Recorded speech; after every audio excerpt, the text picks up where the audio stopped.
वाहेगुरु जी का खालसा। एक तरफ जहां दिल्ली एनसीआर में ठंड की वजह से पारा लगातार गिरता जा रहा है, जिस वजह से अब तक किसानों के आंदोलन के दौरान कम से कम 15 किसानों की जान भी जा चुकी है, जबकि दूसरी ओर किसानों की मांगों पर गतिरोध भी बढ़ता ही जा रहा है। कृषि कानूनों के खिलाफ किसानों का प्रदर्शन मंगलवार को लगातार 20वें दिन भी जारी है। सोमवार को जहां कई राज्यों से आए किसान संगठनों के प्राधिकारियों ने कृषि कानूनों को समर्थन देने का ऐलान किया, तो वहीं दूसरी तरफ सिंघू, टिकरी और गाजीपुर बॉर्डर पर डटे किसान नए कानून को रद्द करने से कम पर राजी नहीं हैं।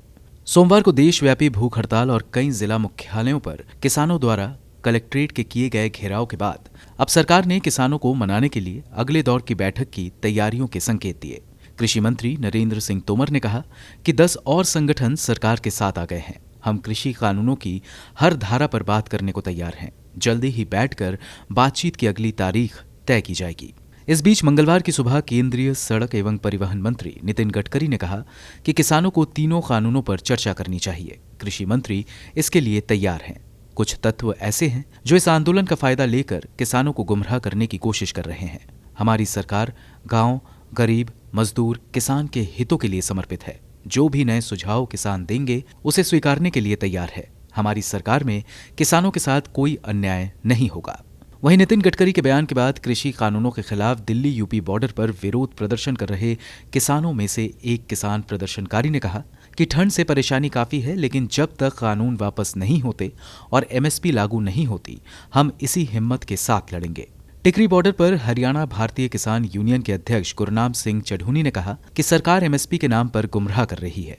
भाजपा हर जगह कह रही है कि एमएसपी दिया जाएगा। सरकार के मंत्री भी यही दोहरा रहे हैं, जबकि गृह मंत्री अमित शाह ने 8 दिसंबर की बैठक में साफ कहा था कि सरकार सभी 23 फसलों को एमएसपी पर नहीं खरीद सकती, क्योंकि इसमें 17 लाख करोड़ का खर्च आता है।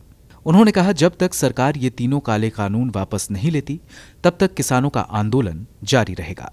इस बीच भारतीय उद्योग परिसंघ यानी CII ने कहा है कि किसानों के आंदोलन की वजह से आपूर्ति श्रृंखला बाधित हो सकती है, जिससे आने वाले दिनों में अर्थव्यवस्था प्रभावित हो सकती है। CII ने कहा कि किसानों के आंदोलन की वजह से अर्थव्यवस्था में मौजूदा पुनरुद्धार का सिलसिला भी प्रभावित हो सकता है।